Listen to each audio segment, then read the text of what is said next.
Bismillahirrahmanirrahim. Assalamualaikum warahmatullahi wabarakatuh. Alhamdulillah.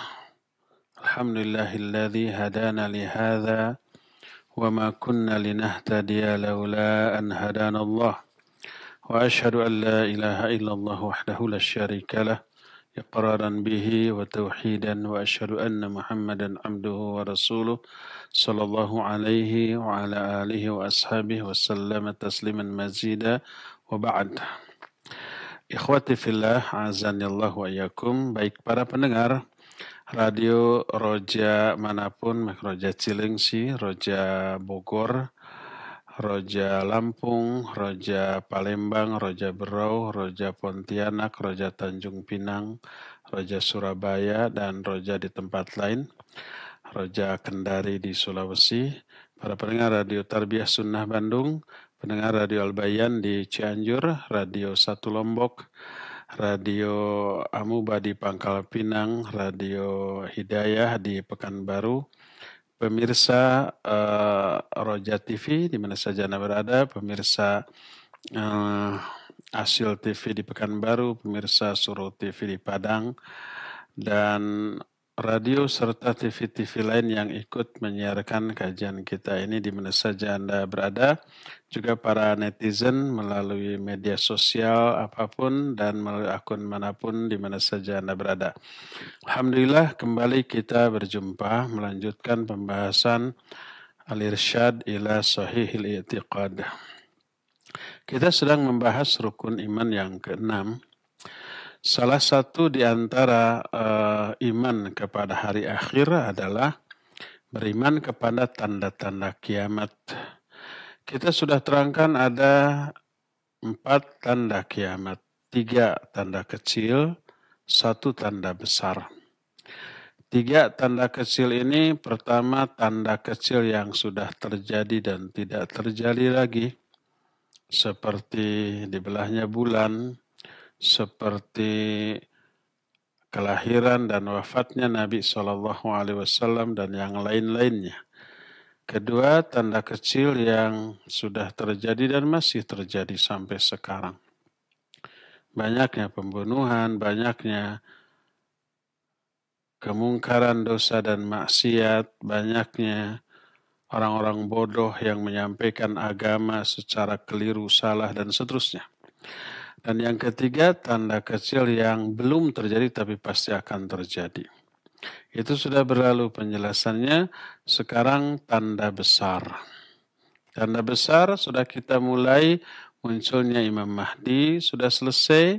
Yang kedua, keluarnya Dajjal la'natullahi alaih, itu juga sudah berlalu penjelasannya, kejadiannya belum. Tanda-tanda besar ini semuanya belum terjadi. Imam Mahdi belum muncul, Dajjal belum keluar. Yang ketiga, turunnya Nabiullah Isa alaihissalatu wassalam. Ini juga kejadiannya belum, tapi penjelasannya sudah.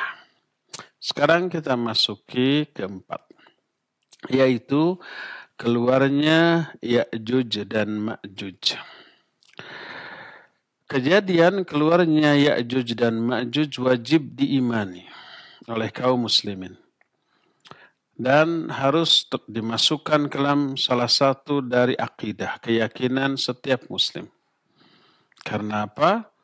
Karena keluarnya Ya'juj dan Ma'juj diterangkan oleh Al-Quranul Karim. Juga diterangkan oleh hadis-hadis yang sahih tentang masalah itu. Walaupun belum terjadi dengan kejadian yang mungkin sangat spektakuler, nyaris tidak masuk akal. Seperti halnya Dajjal, seperti halnya turunnya Nabi Isa, nyaris tidak masuk akal. Bahkan tidak masuk akal. Tapi karena itu diterangkan oleh Quran dan hadis, wajib kita yakini. Meyakininya termasuk beriman kepada perkara gaib. Pada asalnya, perkara gaib tidak boleh diyakini, kecuali kalau yang diterangkan oleh Quran dan Sunnah. Nah, yang diterangkan oleh Quran Sunnah wajib diyakini. Meyakini perkara gaib yang diterangkan oleh Quran Sunnah termasuk ciri orang bertakwa, alladzina yu'minuna bil ghaib. Orang-orang yang beriman kepada hal-hal yang gaib. Termasuk di antara Ya'juj dan Ma'juj. Kenapa gaib? Karena belum terjadi nanti di masa yang akan datang. Karena belum terjadi dianggap gaib, tapi wajib diyakini karena diterangkan oleh Al-Quran dan hadis yang sahih. Adapun ayat Al-Quran, salah satunya adalah surah Al-Anbiya ayat 96 dan 97. Surah Al-Anbiya adalah surah yang ke-21. Ayatnya ke-96 dan 97 Allah berfirman, hatta idza futihat Ya'juj wa Ma'juj wa hum min kulli hadabin yansilun. واقتربت الوعد الحق واقترب الوعد الحق فإذا هي شاخصة أبصار الذين كفروا يا ويلنا قد كنا في غفلة من هذا بل كنا ظالمين. Kata Allah, sehingga apabila dibukakan Ya'juj dan Ma'juj. Maksudnya dibuka apa? Benteng Ya'juj dan Ma'juj dibuka.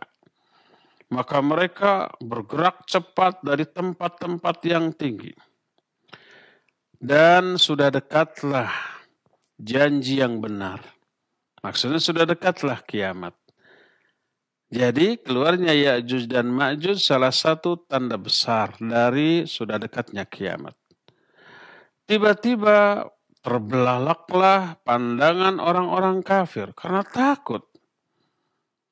Lalu mereka berkata, aduh celaka kita selama ini telah lalai dari hal ini, bahkan bukan hanya lalai, selama ini sudah melakukan kezaliman.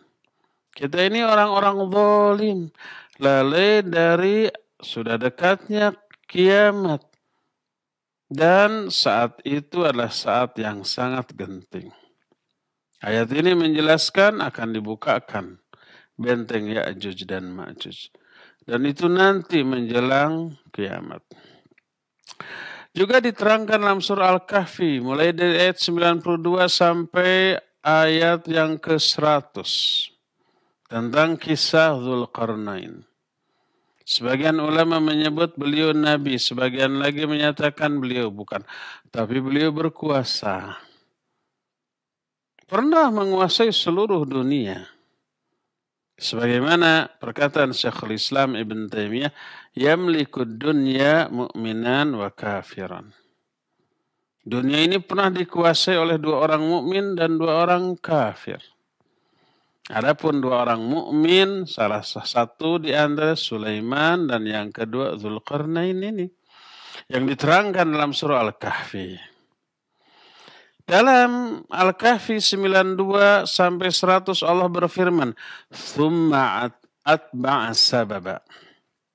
Kemudian Dzulqarnain menempuh satu jalan. Hatta idza balagha baina as-saddain wajada min dunihima qauman la yakaduna yafqahuna qawla. Sehingga apabila beliau sampai ke sebuah tempat di antara 2 gunung.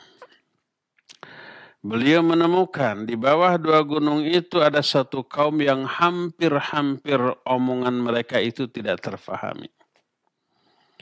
Kalau hampir berarti masih terfahami. Qalu ya dzal qarnain inna Ya'juj wa Ma'juj mufsiduna fil ard. Fahal naj'alu laka kharjan ala an taj'ala bainana wa bainahum sadda. Berkatalah kaum tersebut, hai Dzulqarnain, sesungguhnya Ya'juj dan Ma'juj melakukan kerusakan di muka bumi. Jahat, membunuh, merampok, merampas hak orang dan seterusnya. Apa mungkin kami menyiapkan upah untukmu agar engkau ini menjadikan benteng yang memisahkan antara kami dengan mereka? Jadi mereka itu, kaum tersebut minta bantuan Dzulqarnain untuk membuat benteng. Agar Ya'juj dan Ma'juj tidak bisa menyentuh mereka. Apa kata Dzulqarnain? Qal ma tarakani fihi rabbi khairun. Fa'inuni biquwwah aj'al bainakum wa bainahum radma. Atuni zubrul hadid hatta idza sawa bainas sadafain. Qala anfukhu hatta idza ja'alahu nara qala atuni ufriq alaihi qitara. Famastata'u an yadhharuhu wa mastata'u lahu naqba. Kata Dzulqarnain, apa yang telah diberikan oleh Allah kepadaku jauh lebih baik daripada upah yang kalian janjikan. Gak minta upah. Tapi bantu aku dengan orang-orang kuat di antara kalian untuk mengangkat-ngangkat barang-barang, benda-benda yang dibutuhkan untuk bikin benteng tersebut. Aku akan membuat benteng antara kalian dengan antara mereka. Wa atuni zubrul hadid, berikan kepadaku bongkahan-bongkahan atau potongan-potongan besi. Potongan besi itu ditumpuk antara dua gunung tersebut. Sehingga apabila sudah rata tumpukan potongan besi ini dengan puncak dari kedua gunung itu, berkata Dzulqarnain, unfukhu, tiup, apinya dinyalakan. Hatta idza ja'alahu nara, ketika si besi tersebut sudah menyala, sudah berupa api, berkata Dzulqarnain, atuni ufriq alaihi qitara. Sekarang berikan ter. Cairan logam panas aku akan tuangkan ke arah tumpukan besi tersebut. Akhirnya jadilah benteng yang kuat, kokoh dan tinggi. Tidak bisa dinaiki, tidak bisa dilubangi. Maka Allah menyatakan famastata'u ayadharuhu wa mastata'u lahu naqba. Mereka tidak mampu mendakinya, menainginya, meloncatinya, menaikinya, nggak bisa, terlalu tinggi. Dan mereka juga tidak bisa melubanginya, terlalu kuat. Setelah selesai, qala, berkata Dzulqarnain, hadza rahmatun mir rabbi. Ini adalah rahmat dari Allah, dari Rabbku. Fa idza jaa wa'du rabbi ja'alahu dakka. Kalau nanti suatu saat sudah datang janji Rabbku, maka benteng ini akan hancur, akan runtuh. Wa kana wa'du rabbi haqqan, dan janji dari Rabbku adalah pasti benar. Ini janji dari Allah, suatu saat benteng Ya'juj dan Ma'juj ini benar-benar akan runtuh, akan musnah, akan terbongkar oleh Ya'juj dan Ma'juj. Apa yang terjadi? Ya bisa kita bayangkan, mereka keluar. Allah menyatakan, wa tarakna ba'duhum yawma idzin yamuju fi ba'd. Kami biarkan mereka itu bercampur menyerang orang lain selain mereka. Setelah itu, beberapa saat setelah itu, wa nufikha fis-sur fajama'nahum jam'a. Ditiuplah sangkakala. Terjadilah hari kiamat, lalu kamu kumpulkan mereka itu nanti dengan sebenar-benarnya. Ya. Wa aradna jahannam yawma idzin lil kafirina arada. Lalu kami hadirkan bagi mereka, bagi orang-orang kafir itu pada hari itu jahannam dengan sebenar-benarnya. Ini ayat dalam surah Al-Kahfi menjelaskan tentang Ya'juj dan Ma'juj. Dahulu sudah ada. Karakter mereka apa? Merusak, membunuh, merampas, merampok, melakukan banyak kejahatan kepada pihak lain di luar mereka. Lalu sekarang ini dikarantina, ditutup, dibenteng, dikurung oleh benteng yang sangat tinggi dan kuat. Yang bikin benteng itu adalah Dzulqarnain. Dan sampai sekarang belum bisa didobrak, belum bisa dilubangi, belum bisa dinaiki. Tapi nanti suatu saat mereka akan mampu mendobraknya, lalu mereka keluar tanpa bisa dikendalikan.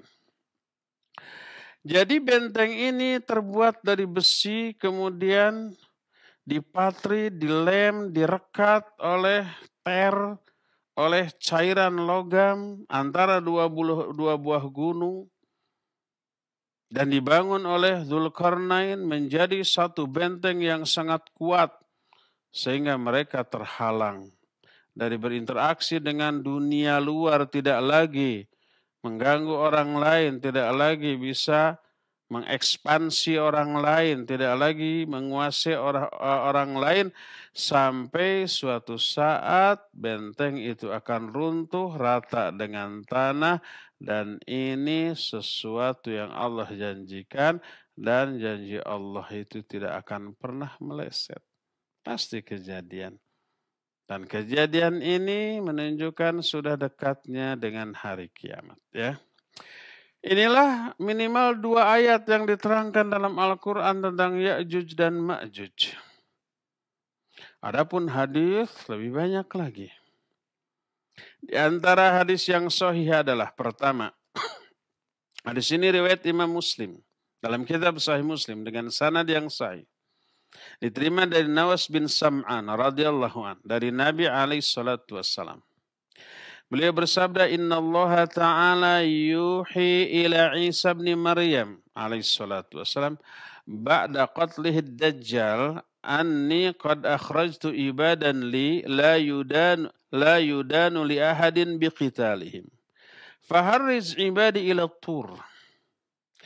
Fayab'athu Allahu Ya'juj wa Ma'juj.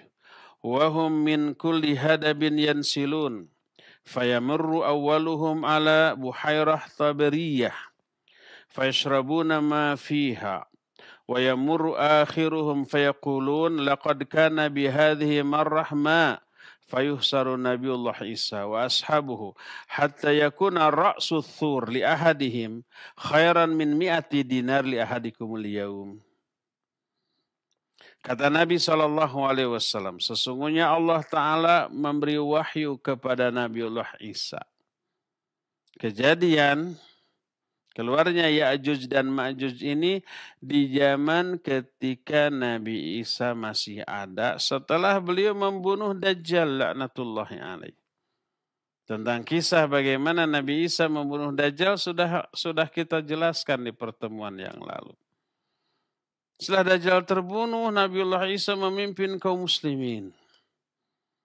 Menegakkan Al-Quran dan As-Sunnah. Sejahtera. Semua kehidupan manusia saat itu sejahtera, penuh barokah, nggak ada yang fakir, nggak ada yang miskin.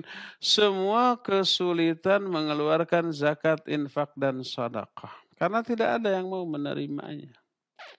Mengeluarkannya gampang. Tapi siapa yang nerima tidak ada. Disimpan di pinggir jalan, semoga ada yang ambil, malah nambah. Karena ada orang lain juga yang nyimpen di sana. Nah, ketika Nabi Isa masih hidup, kata Nabi SAW, Allah mewahyukan kepada Nabi Isa. Isa bin Maryam. Setelah beliau membunuh Dajjal, apa kata Allah? Aku akan mengeluarkan hamba-hambaku yang tak ada seorang pun yang mampu, yang bisa memerangi mereka. Maka selamatkan hamba-hambaku ke Bukit Tur Sina di Palestina. Nabiullah Isa alaihissalatu wassalam dan sahabat-sahabatnya kemudian dikepung. Mereka itu bersembunyi di Bukit Tur. Kemudian sampai saking susahnya makanan minuman saat itu, sampai sebuah kepala seekor sapi di kalangan mereka saat itu jauh lebih berharga daripada 100 dinar uang kalian di hari ini. 100 dinar itu uang emas. 1 dinarnya itu 4,25 gram emas. Kalau sekarang emas itu 500.000 segram, berarti sekitar 2.250.000 gitu 1 dinar. 2 juta seperempat. Kali berapa? Kali 100 dinar kan. Jadi berapa? 425 juta. 100 dinar itu. Kepala satu ekor sapi lebih mahal harganya daripada hampir 500 000 rupiah. Karena apa? Karena kurangnya makanan saat itu. Ya. Dalam hadis lain diriwayatkan dari Hudzaifah radhiyallahu an, riwayat Imam At-Tabrani dalam kitab Al-Awsat, dinukil juga oleh Al-Imam Al-Qurtubi dalam kitab At-Tadhkirah. Bersabda Rasul alaihi salatu wassalam, yamna'humullahu min Makkah wal Madinah wa Baitul Maqdis. Ya'juj dan Ma'juj itu oleh Allah dihalangi agar tidak memasuki 3 kota ini. Pertama Mekah, yang kedua Madinah, yang ketiga Baitul Maqdis, Palestina. Yang sekarang ada apa? Ada Masjid Al-Aqsa. Berkata Imam An-Nawawi rahimahullah tentang siapa Ya'juj dan Ma'juj ini. Kata Imam An-Nawawi, hum min waladi Adam inda aktsaril ulama. Mereka itu termasuk anak cucu keturunan Adam menurut kebanyakan para ulama. Jadi Ya'juj dan Ma'juj ini orang sama dengan kita. Bukan monster, bukan binatang, bukan bangsa jin, manusia, turunan Adam. Ijma' para ulama menyatakan bahwa Ya'juj dan Ma'juj adalah turunan Yafith putra Nuh. Jadi ketika Nabi Nuh di zaman beliau ada banjir besar. Semuanya mati. Manusia, binatang semua mati. Kecuali yang ada di perahu Nabi Nuh. Salah satu anak turunan Nabi Nuh namanya Yafith. Nah ini yang menurunkan Ya'juj dan Ma'juj ini. Berkata Imam Al-Allamah As-Safaraini rahimahullah, qala Ibnu Katsir. Berkata Imam Ibnu Katsir. Imam As-Safaraini menukil pendapat Imam Ibnu Katsir. Apa kata Imam Ibnu Katsir? Ya'juj wa Ma'juj ta'ifatani minat Turk min dzurriyyati Adam wa hum min dzurriyyati Nuh min sulalati Yafith abit Turk. Kata Imam Ibnu Katsir, Ya'juj dan Ma'juj adalah 2 golongan manusia dari Turk. Turk itu sekarang menjadi beberapa negara, termasuk di antara Turki.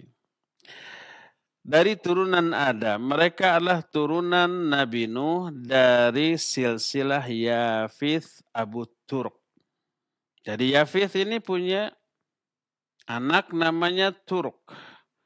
Nah dari Turk inilah lahirlah keturunan yang kemudian menjadi Ya'juj dan Ma'juj. Dan Nabi SAW pernah menggambarkan bahwa saat keluarnya Ya'juj dan Ma'juj itu sudah dekat. Beliau memperingatkan.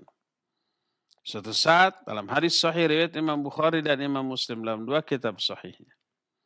Diterima dari Abu Hurairah radhiyallahu an.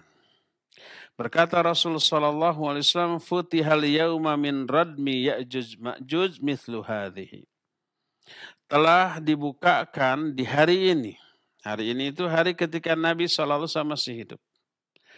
Telah dibukakan benteng Ya'juj dan Ma'juj seperti ini. Lalu beliau memadukan antara jempol dengan telunjuknya. Selubang ini sudah terbuka.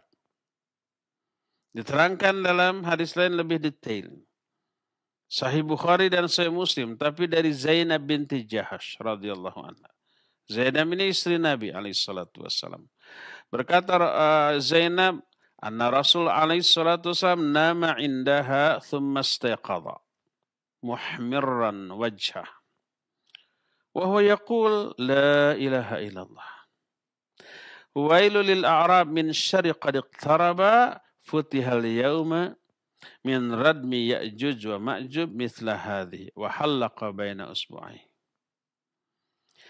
Kata Zainab binti Jahas bahwa Rasul alaihi salatu wasallam suatu saat sedang tidur di sampingnya, di samping Zainab. Zainab ini istrinya, salah satu istrinya. Kemudian tiba-tiba beliau terbangun dalam keadaan wajah memerah. sambil berkata, La ilaha illallah. Celakalah orang Arab karena dekatnya keburukan yang sebentar lagi terjadi. Hari ini telah dibukakan benteng Ya'juj dan Ma'juj seperti ini. Lalu beliau melingkarkan antara dua jari. Dari telunjuk dengan jari jempol sebesar ini. Nah sekarang bagaimana ciri-ciri fisik dari Ya'juj dan Ma'juj?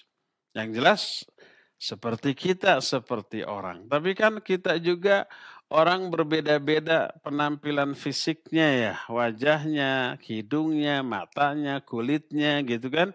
Antara orang Asia dengan orang Eropa, antara Asia Tenggara kita dengan Asia Timur seperti Cina, Jepang, Korea itu kan sudah kelihatan berbeda. Dari segi wajah kita sudah bisa mengira-ngira ini orang Asia Tenggara atau Asia Timur. Apalagi orang Timur Tengah. Apalagi juga dibandingkan dengan orang Eropa.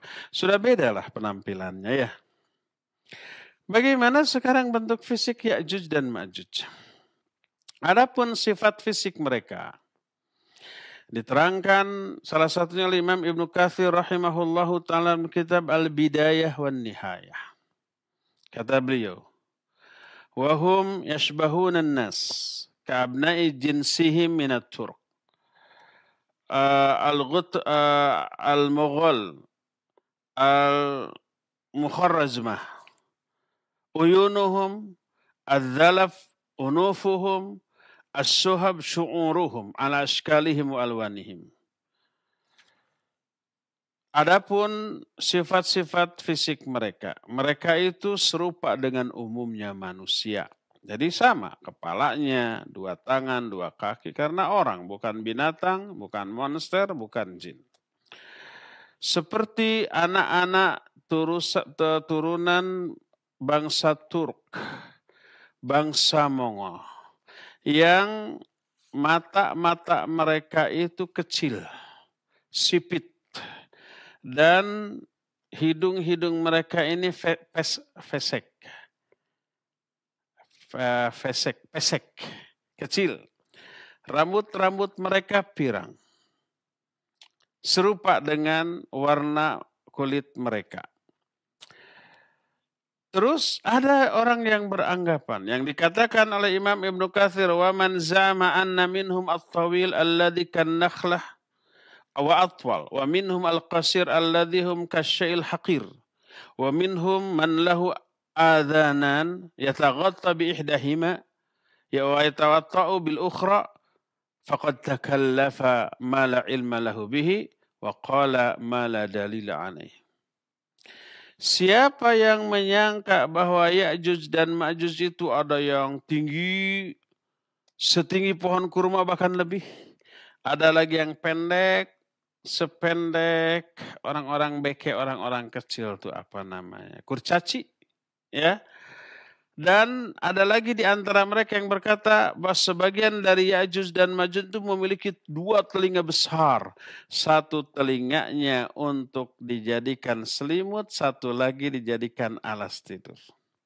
Aneh, kayak gajah. Gajah juga tidak segede itu. Maka siapa orang yang berkata bahwa bentuk fisik Ya'juj dan Ma'juj seperti itu, berarti dia telah memaksakan diri atau berbicara sembrono tanpa ilmu dan pembicaraan yang tidak didasarkan pada dalil sama sekali. Jadi yang benar Ya'juj dan Ma'juj adalah sama seperti manusia biasa, seperti kita, ya. Cuma tadi dijelaskan matanya sipit, kemudian si hidungnya pesek. Kemudian di dalam keterangan lain wajahnya ini seperti wajan yang dipermak rata gitu. Sipit, pesek, kemudian wajahnya rata. Adapun kerusakan yang dilakukan oleh mereka dan bagaimana akhir dari kehidupan mereka, mereka yang sangat banyak jumlahnya, kekuatannya dahsyat. Tidak ada seorang pun yang mampu menghadang, menandingi, apalagi mengalahkan mereka. Ternyata mereka akhirnya musnah. Musnahnya oleh makhluk yang sangat kecil dan lemah. Sebagaimana Diterangkan dalam salah satu hadis yang diriwayatkan oleh Imam Ahmad dalam kitab Musnadnya. Hadis ini diterima dari Abu Sa'id Al-Khudri radhiyallahu an. Dia berkata, Sami'tu Rasulullah sallallahu alaihi wa alihi wasallam yaqul, yuftahu Ya'juj wa Ma'juj, fayakhrujuna 'alan nas. Kama qala ta'ala wa hum min kulli hadabin yansilun. Fayaghshawun nas wa yanhazun nas anhum ila madainihim wa husunihim.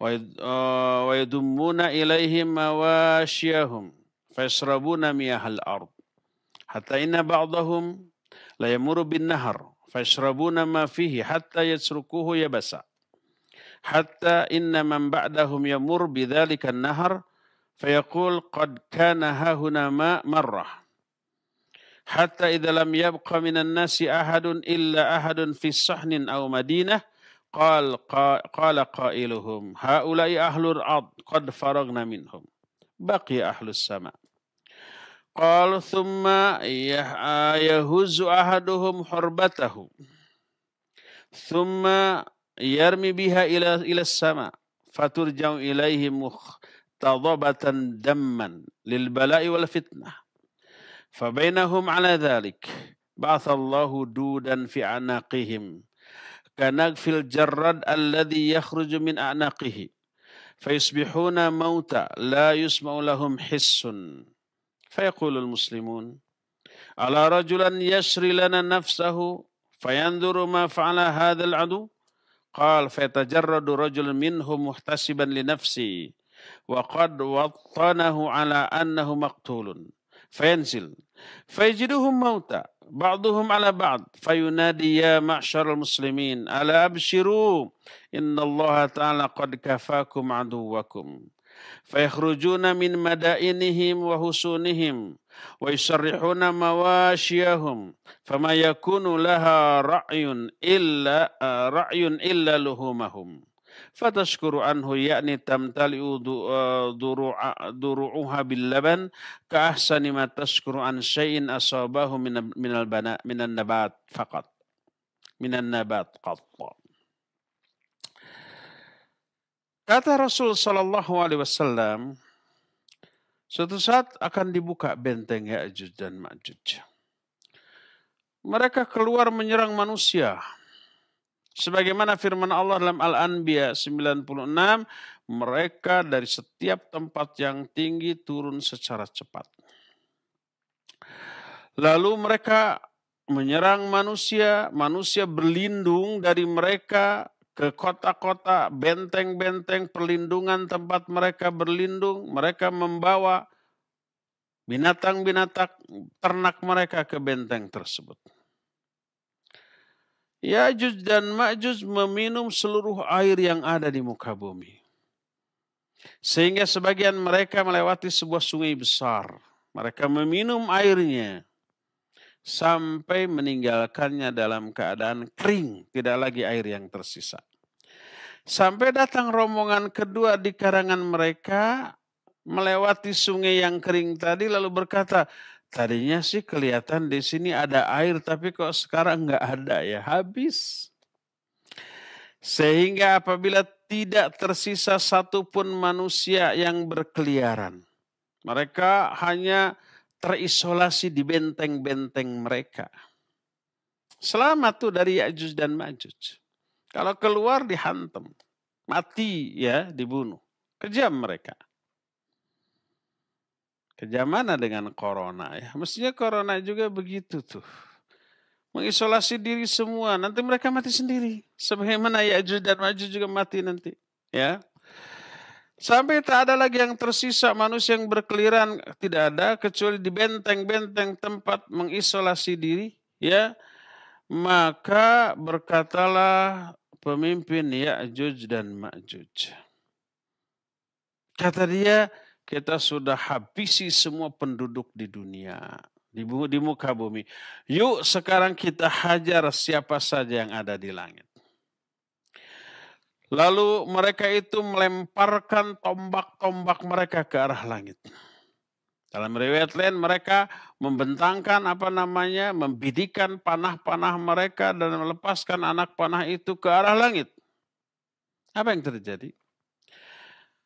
Ketika tombak atau anak panah tersebut jatuh lagi ke bawah, ke tanah, maka tombak atau anak panah itu jatuh dalam keadaan berlumuran darah. Seolah-olah sudah mengenai sesuatu di langit. Mereka berkata, kita sudah bunuh semua yang ada di muka bumi dan kita juga sudah mengalahkan siapa yang ada di langit.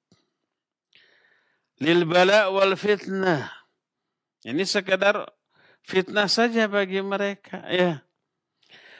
Fabainama hum kadzalik, ketika mereka dalam keadaan demikian, mereka tidak lagi menemukan musuh yang harus mereka bunuh. Ya. Di langit juga sudah mereka bunuh, kata mereka. Karena panahnya, tombaknya jatuh lagi dalam keadaan berlumuran darah. Dalam keadaan demikian Allah mengutus Dud. Dud itu bahasa kitanya bisa cacing, bisa belatung kayak gitulah. Makhluk kecil dan juga lemah, ya enggak? Kalau ada 1, 2, 10, 20, 100, 200 diinjak juga mejrel semuanya itu. Pejet mati. Allah mengutus Dud, mengutus belatung keluar dari punduk-punduk mereka seperti keluarnya belatung tersebut dari tubuh Jarrad. Apa Jarrad? Simut. Simut bahasa Indonesia apa? Simut yang ada di padang rumput. Simut. Apa simut bahasa Arab? Bahasa Indonesia. Simut. Seperti belatung yang keluar dari tubuh simut itu. Belalang. Suka keluar. Nah ini dari punduk-punduk mereka itu keluar. Belatung-belatung yang kemudian memakan daging-daging mereka. Matilah mereka bergelimpangan. Setelah mati, sunyi, tak ada suara yang terdengar. Sementara itu, kaum muslimin termasuk Nabiullah Isa alaihissalatu wassalam masih ngumpet di bentengnya, di Bukit Tur. Kok nggak ada lagi suara, biasanya gaduh sama suara Ya'juj dan Ma'juj gitu. Kok ini enggak? Akhirnya berkatalah di kalangan mereka, mau nggak ada seseorang yang mau berkorban melihat apa sih yang sekarang dilakukan oleh musuh kita? Oleh Ya'juj dan Ma'juj, kok nggak kedengaran lagi suara? Akhirnya tampil seseorang di kalangan mereka, dia sudah pasrah. Siap mengorbankan dirinya, siap kalau keluar ketahuan pasti akan dibunuh gitu ya. Dia sudah pasrah, kayaknya mati deh saya. Dia turun dari gunung itu, dari bukit tersebut, melihat-lihat keadaan. Apa yang dia lihat? Dia menemukan seluruh Ya'juj dan Ma'juj itu bertumpuk-tumpuk bangkainya. Mati semuanya. Tak ada satupun yang tersisa. Akhirnya dia berteriak, ya ma'syarul muslimin ala abshiru, wahai kaum muslimin. Bergembiralah, berbahagialah kalian. Innallaha qad kafakum aduwakum. Karena Allah telah menyelamatkan kalian dari musuh-musuh kalian. Ayo keluar. Mendengar teriakan itu kaum muslimin pun keluar. Dari benteng perlindungan mereka, dari tempat mereka bersembunyi, mereka pun melepaskan kembali binatang-binatang ternak mereka. Tapi binatang ternak ini tidak menemukan apa yang bisa dia makan karena rerumputan semua tertutup oleh bangkai-bangkai Ya'juj dan Ma'juj. Maka mereka pun kemudian memakan seluruh daging-daging itu sampai gemuk. Mereka bersyukur atas daging-daging Ya'juj dan Ma'juj tersebut sebagaimana mereka bersyukur setelah diberikan rumput-rumput yang banyak dan hijau. Itulah akhir dari kehidupan Ya'juj dan Ma'juj. Tidak bisa dilawan oleh siapapun Sehebat apapun, sebanyak apapun manusia, tapi hancurnya oleh makhluk yang sangat kecil dan lemah, yaitu belatung, tapi jumlahnya banyak. Mati mereka. Berkata Al-Imam Ibnu Katsir rahimahullah dalam kitab Al-Bidayah wan Nihayah, wa hakadha akhrajahu Ibnu Majah min hadits Yunus bin Bukair an Muhammad bin Ishaq bihi wa huwa isnadun jayyid. Demikianlah hadis yang dikeluarkan oleh Imam Ibnu Majah dari Yunus bin Bukair dari Muhammad bin Ishaq, dan sanad hadis ini jayyid. Jadi itu baik. Jadi itu bagus. Dan istilah sanad yang jayyid ini adalah istilah yang ditujukan kepada hadis yang para ulama ragu apakah hadis ini hasan atau sahih. Tapi dua-duanya baik hasan ataupun sahih. Dua-duanya makbul, diterima oleh para ulama dan diamalkan. Ragu apa ini sahih atau hasan? Mungkin sahih, mungkin hasan. Akhirnya disebut dengan sebutan jayyid. Ya. Inilah penjelasan para ulama ahli hadis tentang Ya'juj dan Ma'juj.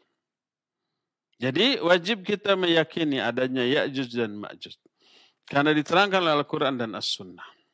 Mereka manusia, turunan Adam seperti kita, tapi mereka jahat dan suka membunuh, merampok, merampas, dan seterusnya. Ya. Apakah seluruh kaum muslimin meyakini hal ini? Ternyata ada di kalangan kaum muslimin yang nyeleneh dan mengingkari keberadaan Ya'juj dan Ma'juj hanya didasarkan kepada akal, otak, dan bersandar kepada kemajuan teknologi. Jadi diingkarilah adanya Ya'juj dan Ma'juj dalam pengertian orang seperti yang tadi kita jelaskan. Ya'juj dan Ma'juj dua komunitas yang sangat banyak jumlahnya. Ya. Nah ada orang, ini kan Quran, ini hadis yang sahih diterima tapi ditakwil. Lalu mereka bilang bahwa Ya'juj dan Ma'juj adalah negara-negara adidaya yang sudah mengalami kemajuan teknologi yang super canggih. Itulah Ya'juj dan Ma'juj. Kalau mungkin sekarang seperti umpamanya Amerika, Cina, Jepang yang teknologinya sudah maju dan beberapa negara Eropa. Itulah Ya'juj dan Ma'juj kata mereka. Tak diragukan lagi bahwa ungkapan itu menyelisih Al-Quran dan Sunnah. Mendustakan ayat-ayat Al-Quran dan sunnah-sunnah yang sahihah dari Nabi alaihi salatu wassalam. Ya. Karena apa? Karena murni di apa? Dasarkan pada ra'yu.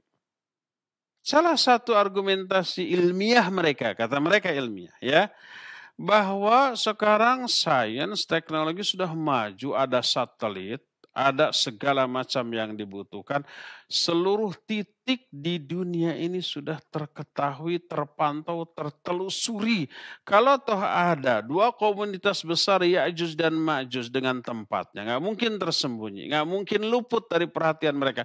Pastilah sudah ditemukan. Adanya map sekarang, Google Map atau yang lain-lain, bisa ada GPS, ada satelit yang bisa menelusuri seluruh titik di muka bumi ini. Kalau ada Ya'juj dan Ma'juj pasti ketemu ya. Berdasarkan hal itu mereka tolak keberadaan Ya'juj dan Ma'juj dalam arti dua komunitas besar seperti yang kita terangkan tadi. Dijawab oleh para ulama bahwa masih belum tersingkapnya misteri Ya'juj dan Ma'juj. Baik keberadaan mereka ataupun benteng mereka tidak menunjukkan bahwa mereka tidak ada. Bahkan menunjukkan lemahnya kemampuan manusia termasuk teknologi yang diagung-agungkan oleh manusia sekarang. Lemah. Buktinya apa? Ya'juj dan Ma'juj belum ketemu. Baik orangnya, lokasinya, bentengnya, enggak. Ya. Mungkin saja Allah pun memalingkan pandangan mereka untuk bisa melihat mereka. Atau Allah menjadikan penghalang sehingga mereka itu tidak mampu menemukan keberadaan Ya'juj dan Ma'juj. Allah berfirman dalam Al-Quran surah Al-An'am ayat 66 dan 67, wa kadzdzaba bihi qaumuk wa huwal haq. Qul lastu alaikum biwakil. Likulli naba'in mustaqarrun wa sawfa ta'lamun. Kata Allah, kaummu, hai Muhammad, mendustakan ajaran yang kamu bawa bahwa ini, padahal ini benar. Katakan kepada mereka, aku tidak bertanggung jawab atas asumsi dan keyakinan kalian. Setiap berita itu ada saatnya untuk diketahui, suatu saat kalian mengetahui. Jangankan itulah ya, dulu manusia itu tidak mengetahui apa yang tersimpan di perut bumi. Adanya minyak, adanya barang-barang tambang, adanya emas, atau barang-barang tambang yang lain. Nah, para teknologi sudah maju. Tapi mereka baru tahu setelah mencapai kemajuan teknologi di titik tertentu. Baru ketahuan, oh di sini ada emas, oh di sini ada minyak, oh di sini ada barang tambang yang lain, dan seterusnya begitu. Nah, teknologi yang dimiliki manusia belum bisa menyentuh hal lain yang mungkin masih tersembunyi. Tapi suatu saat mungkin mereka akan tahu. Sebagaimana firman Allah di dalam Al-An'am ayat 79 ayat 67 ini, walikulin naba'in mustaqarrun wa sawfa ta'lamun. Setiap berita, setiap segala sesuatu itu ada saatnya terketahui oleh manusia. Sebelum saatnya tiba belum terketahui, tapi nanti pasti suatu saat akan terketahui. Termasuk fenomena Ya'juj dan Ma'juj ini, ya.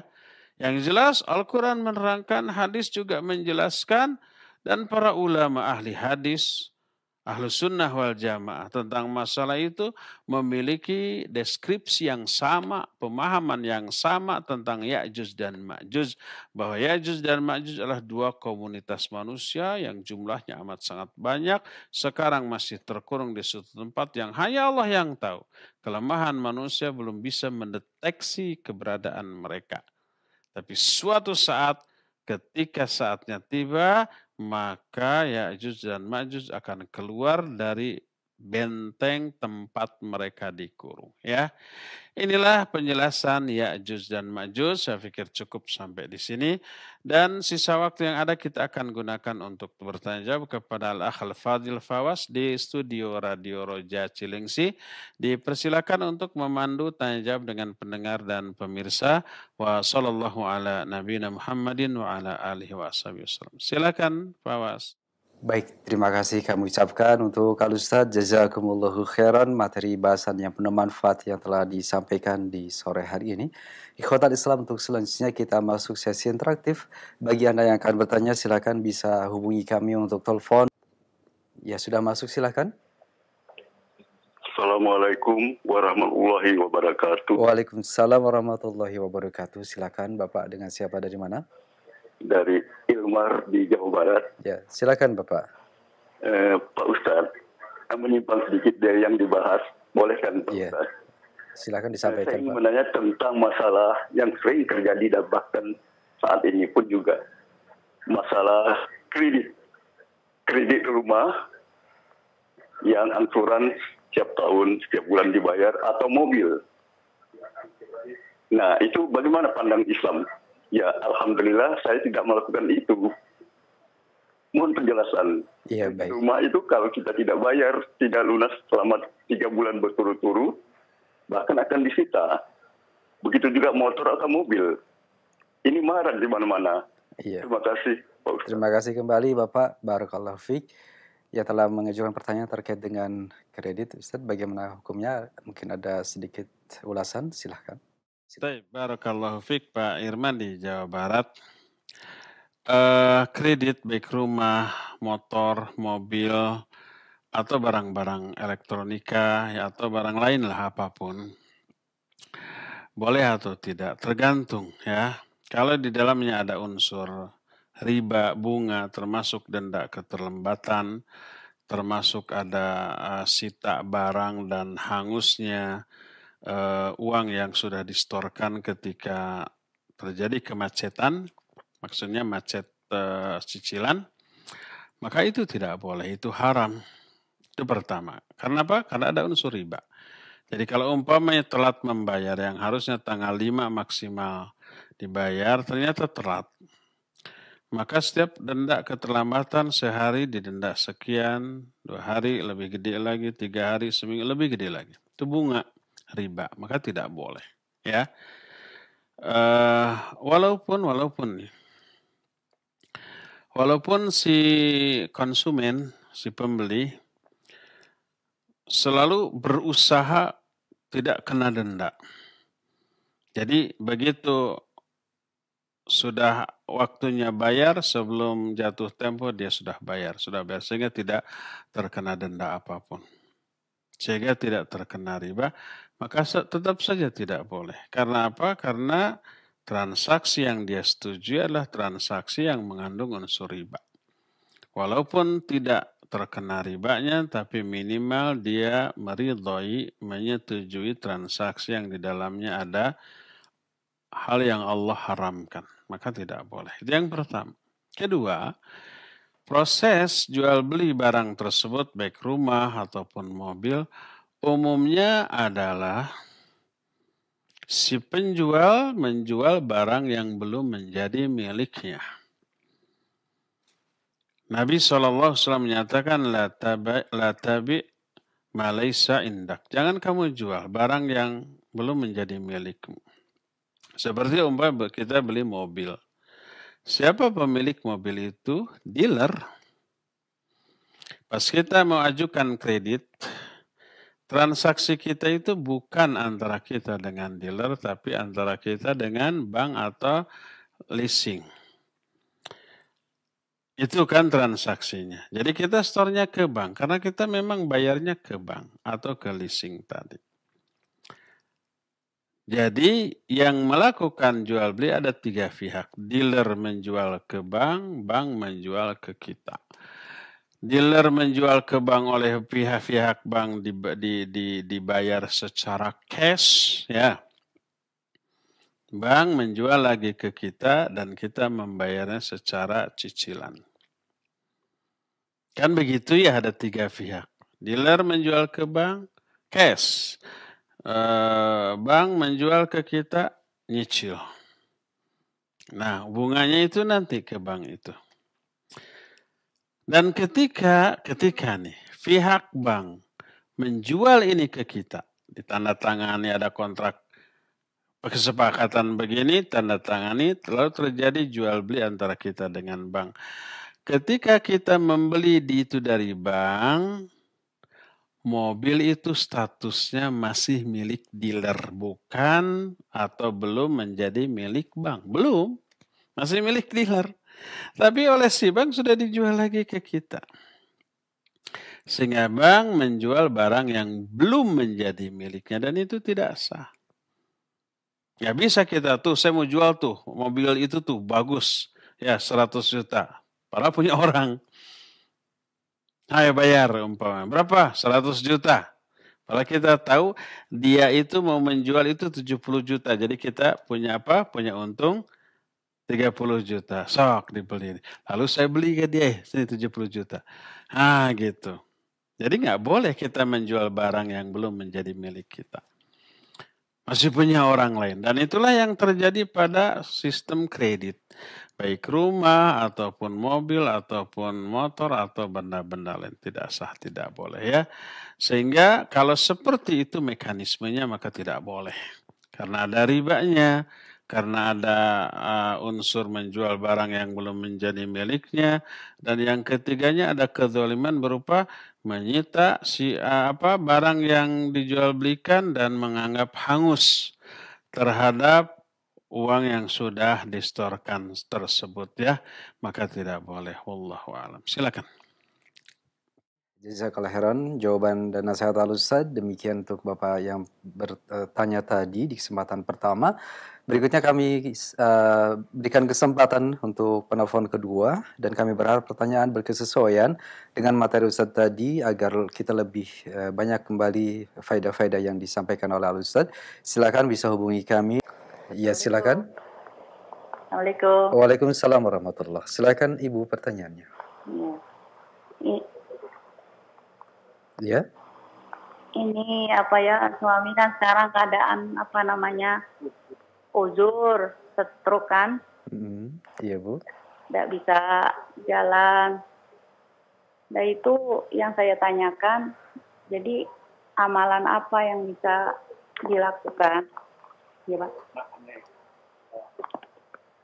Amalan apa yang bisa dilakukan bagi yang sakit yang sudah uzur begitu ya Ibu ya? Iya, sebabnya dia dulu sholat terus berjamaah di masjid, sekarang tidak bisa. Makanya kan? Iya.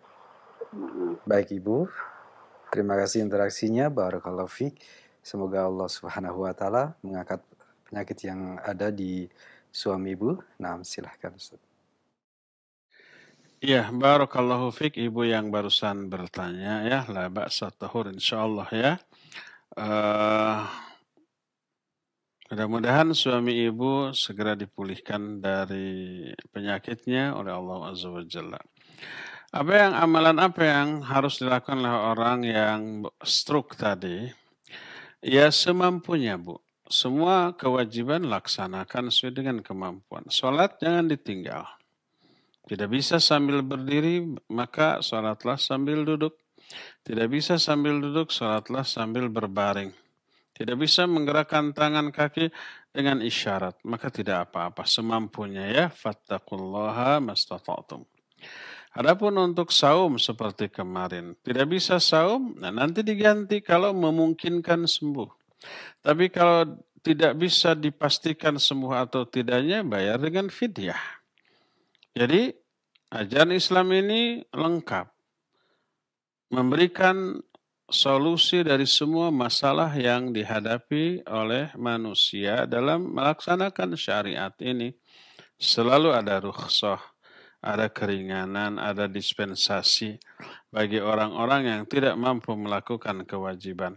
Kalau semua kewajiban itu tidak mampu dilakukan dengan cara apapun, dengan seenteng apapun, maka dia terbebas dari kewajiban itu.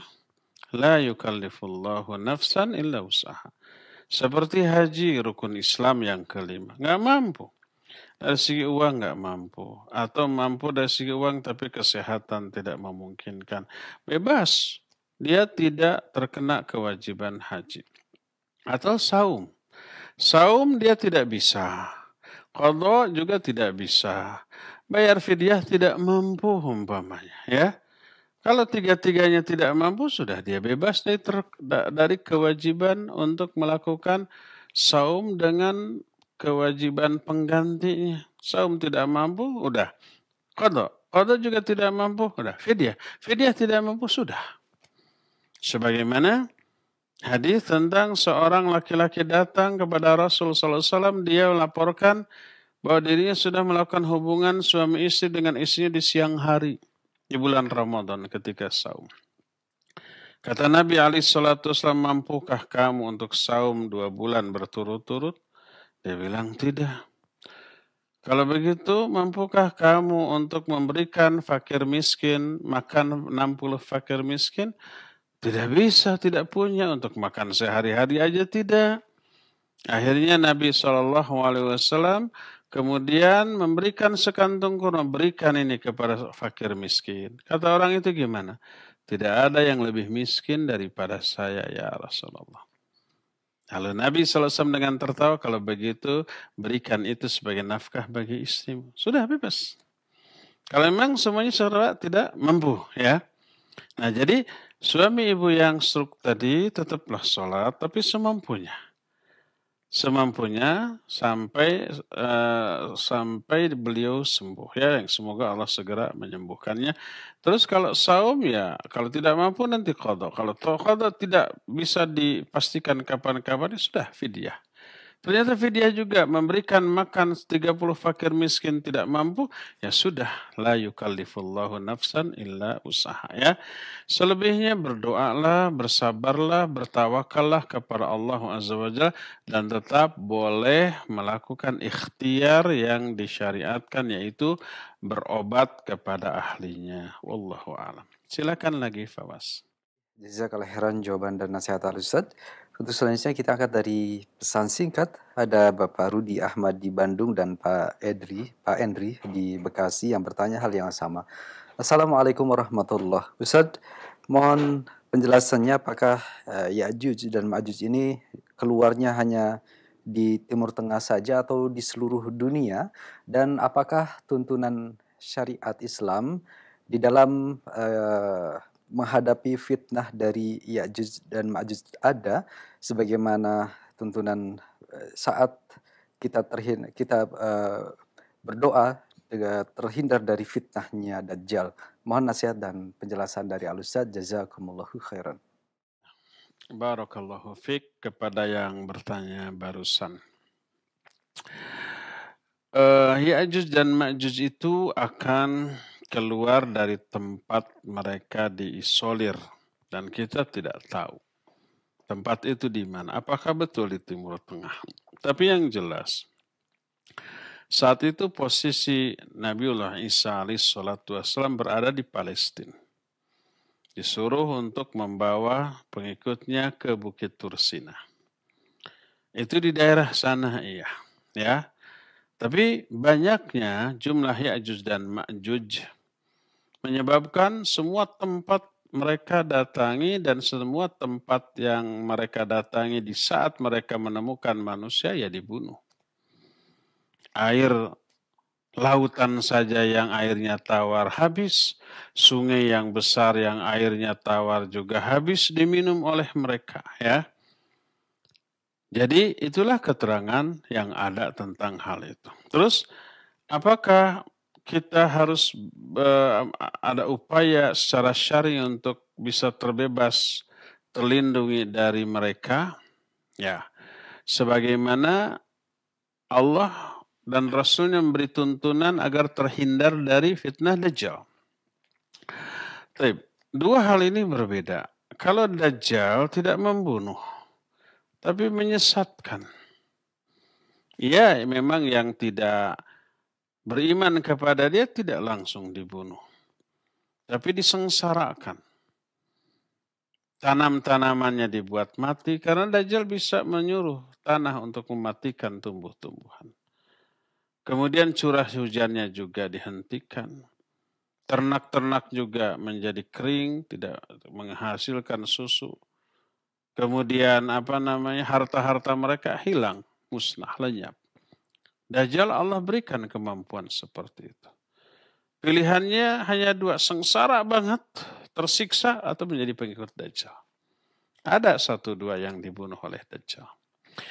Nah, jadi fitnahnya itu untuk menyesatkan menjadi kafir, menjadi murtad dari agama Allah SWT. Itu bahayanya Dajjal. Kalau Ya'juj dan Ma'juj tidak membawa misi yang menyesatkan seperti halnya Dajjal. Mereka hanya merampok, mereka hanya membunuh, mereka hanya seperti itulah. Jadi tidak mengandung risiko untuk disesatkan. Oleh karena itu tidak ada tuntunan syar'i bagaimana agar selamat dari Ya'juj dan Ma'juj kecuali mengikuti Nabiullah Isa untuk berlindung di tempat-tempat yang bisa dijadikan perlindungan. Sebagaimana tadi juga dijelaskan, kaum muslimin pergi ke benteng, ke tempat-tempat yang bisa dijadikan perlindungan.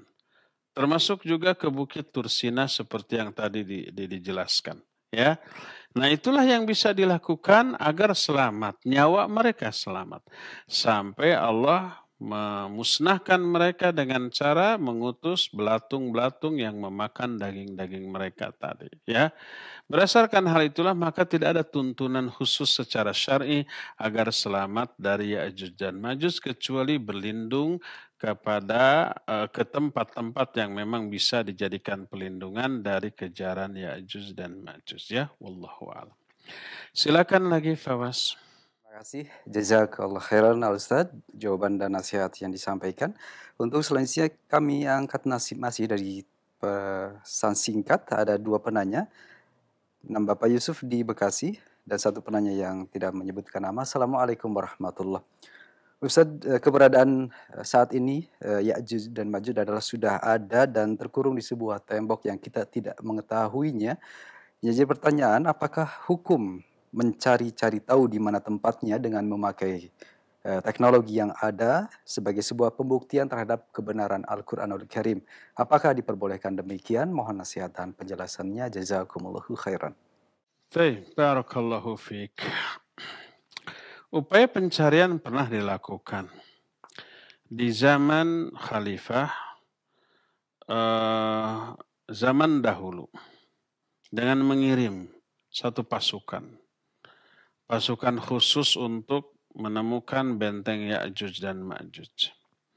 Sebagaimana itu diterangkan dalam sebuah kitab namanya Asyratus Sa'ah, susunan Syekh Yusuf. Ketika menjelaskan Ya'juj dan Ma'juj diterangkan oleh para ulama dengan mengutip penjelasan para ulama seperti Imam Ibnu Katsir dalam kitab Al-Bidayah wa Nihayah menerangkan ada upaya dari khalifah terdahulu. Apakah ketemu? Ya ketemu, berbulan-bulan. Jadi ada benteng besar dengan tembok yang sangat kokoh dan tinggi, tidak bisa dinaiki, tidak bisa didobrak. Dan di luar sana itu ada bekas-bekas makanan dan wadah-wadah makan orang. Ya, kemudian mereka pulang kembali dan melaporkan hal itu kepada sang khalifah. Ketika peristiwa itu diterangkan oleh para ulama, seperti Imam Ibnu Katsir rahimahullahu ta'ala, mereka tidak menyebutkan adanya larangan untuk menemukan lokasi dari benteng Ya'juj dan Ma'juj ini. Tak ada larangan dari syariat, dari Al-Quran dan As-Sunnah. Cuma juga tidak ada manfaatnya. Untuk apa? Apa manfaatnya kalau sudah ditemukan? Apakah kalau sudah ditemukan, yuk kita hancurkan saja Ya'juj dan Ma'juj itu dengan cara dibom atau di apa? Enggak akan bisa. Jalan cerita dari kehidupan manusia itu tidak begitu. Ya. Loh kalau nanti Ya'juj dan Ma'juj keluar, kenapa tidak bisa diperangi? Bukankah ada teknologi? Sebanyak apapun mereka dengan dijatuhkan dengan rudal atau bom yang seperti itu kan bisa hancur. Yaitu otak kita. Karena apa? Kita bertumpu kepada kondisi sekarang di mana teknologi ada.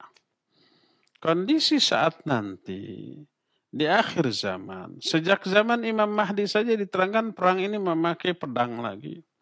Nabiullah Isa alaihissalatu wassalam membunuh Dajjal itu dengan tombak, bukan dengan basoka, bukan dengan senapan, bukan dengan yang lain-lain. Perang antara pengikut Dajjal dengan kaum muslimin juga dengan pedang dan panah. Kemana teknologi sekarang? Ya, para ulama menerangkan teknologi di akhir zaman akan musnah. Sebelum munculnya kejadian yang fenomenal yang tadi dijelaskan. Teknologi ini musnah. Mungkin oleh teknologi lagi. Mungkin terjadi perang nuklir. Ya, semuanya hancur. Tapi manusia masih banyak yang masih hidup. Kemudian mereka kembali ke zaman baheula, ke zaman dahulu, memakai peralatan persenjataan yang simple, yang sederhana, kembali ke pedang, ke panah, ke tombak, dan yang seterusnya. Sampai tiba masa yang tadi diterangkan, masa Imam Mahdi, masa Nabi Isa, masa Ya'juj dan Ma'juj. Jadi kita itu jangan terbelenggu oleh situasi keadaan sekarang di mana teknologi masih ada.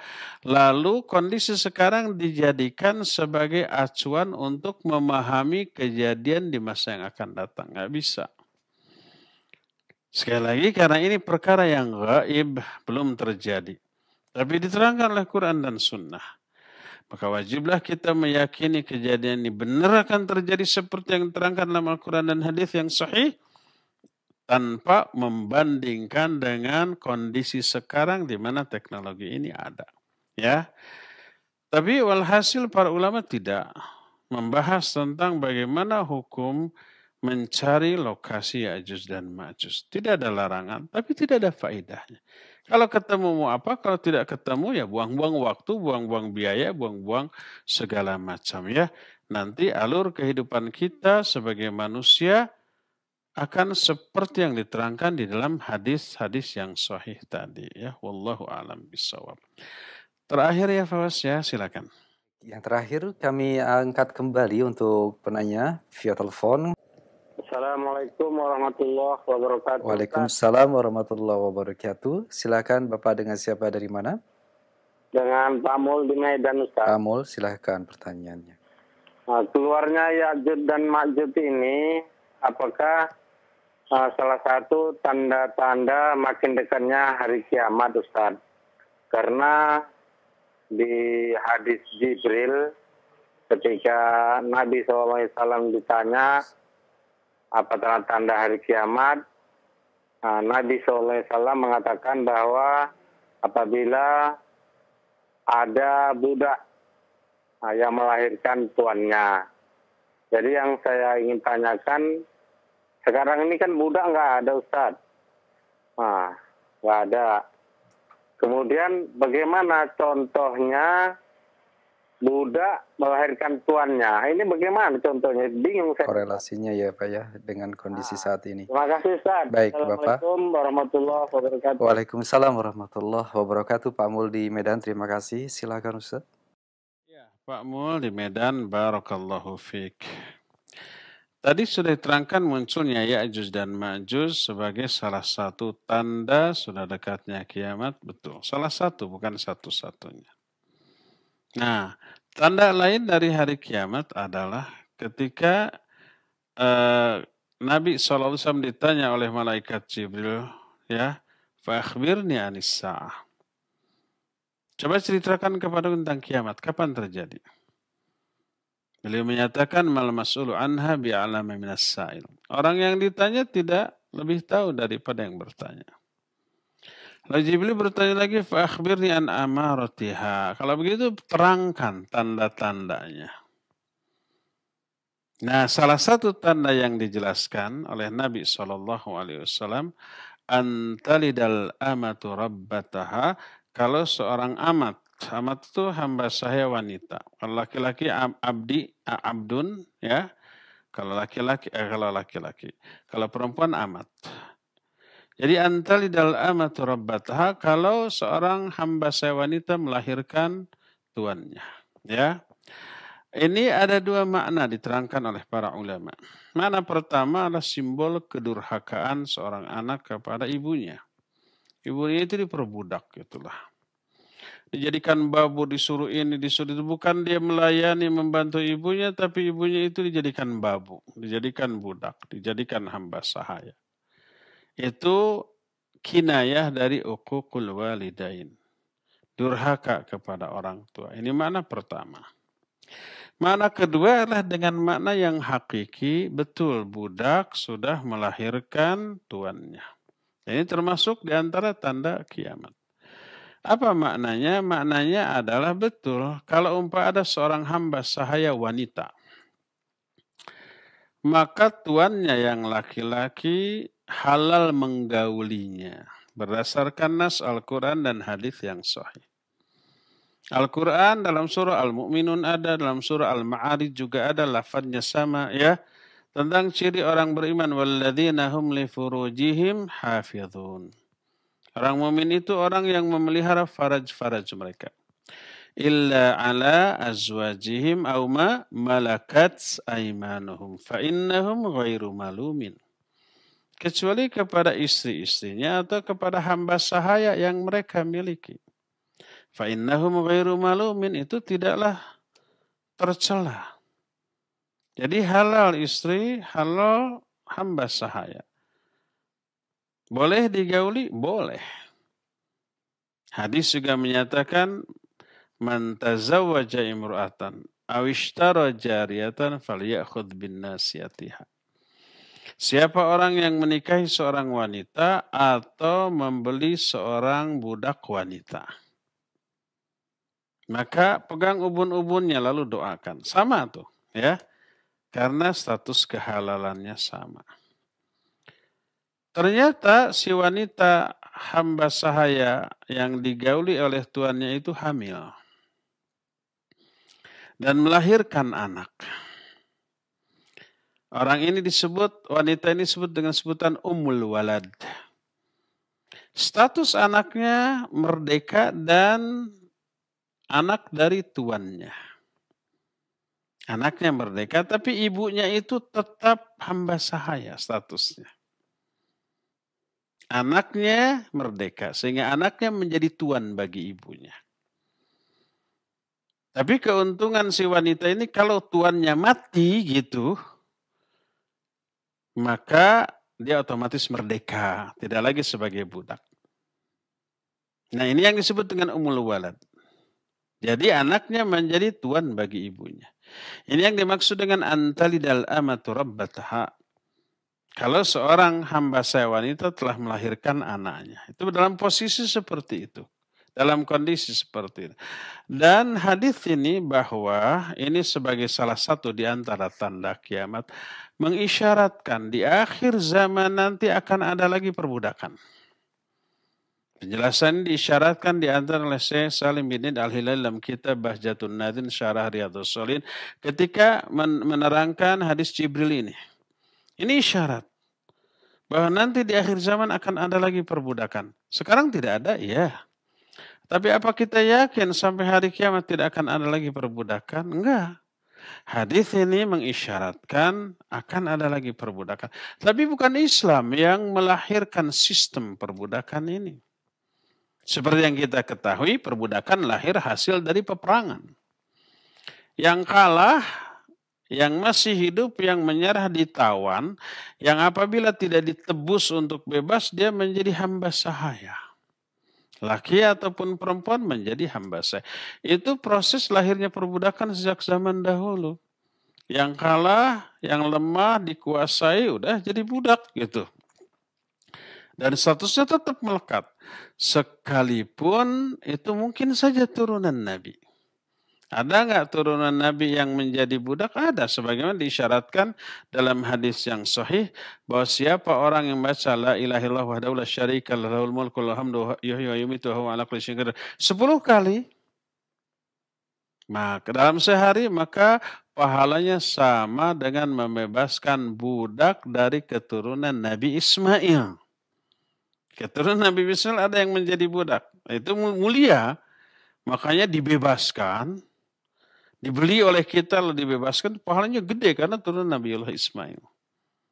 Sangat mungkin ada hasil dari peperangan, ya. Dan nanti peperangan di akhir zaman akan terjadi. Maka lahir perbudakan karena hasil dari peperangan. Islam tetap mengatur masalah perbudakan dalam Islam tidak terhapus sampai kiamat. Karena apa? Karena sistem perbudakan manusia yang menciptakannya, yang melahirkannya, bukan ajaran Islam. Islam mengatur ketika perbudakan ini ada, diatur sehingga tidak dizolimi, ya, dan diarahkan untuk dibebaskan sebebas-bebasnya. Makanya banyak pelanggaran terhadap syariat yang dendanya bebaskan budak. Ya, hubungan suami istri di siang hari di bulan Ramadan, apa dendanya? Bebaskan budak. Ya, seorang suami zihar kepada istrinya dengan menyatakan saya demi Allah nggak akan menyentuh kamu lagi ke istrinya. Tapi ternyata 2-3 hari dia nggak kuat, mau berhubungan lagi dengan istrinya, nggak boleh. Sebelum apa? Dibebaskan budak. Terus setiap pelanggaran syariat bebaskan budak. Jadi Islam mengatur agar budak ini terlindungi dan terbebaskan. Oleh karena itulah maka aturannya tetap berlaku sampai akhir zaman, karena tidak ada jaminan sampai akhir zaman perbudakan tidak akan ada, nggak ada jaminan itu. Dan hadis Jibril tadi menyatakan antalidal amatu rabbataha, kalau nanti di akhir zaman salah satu tanda kiamat seorang ibu melahirkan tuannya, seorang hamba sahaya melahirkan tuannya. Itu maknanya begitu. Ini mengisyaratkan nanti akan ada lagi perbudakan di akhir zaman, di mana budak hamba sahaya wanita itu halal digauli oleh tuannya, lalu melahirkan anaknya merdeka dan anaknya menjadi tuan bagi ibunya. Ya. Inilah makna yang kedua. Ya. Demikian saja kajian di sore hari ini. Insya Allah kita akan jumpa kembali di hari Jumat yang akan datang. Subhanakallahum bihamdik asyhadu an la ilaha illa anta astaghfiruka wa atubu ilaik. Alhamdulillahirabbil alamin. Wassalamualaikum warahmatullahi wabarakatuh.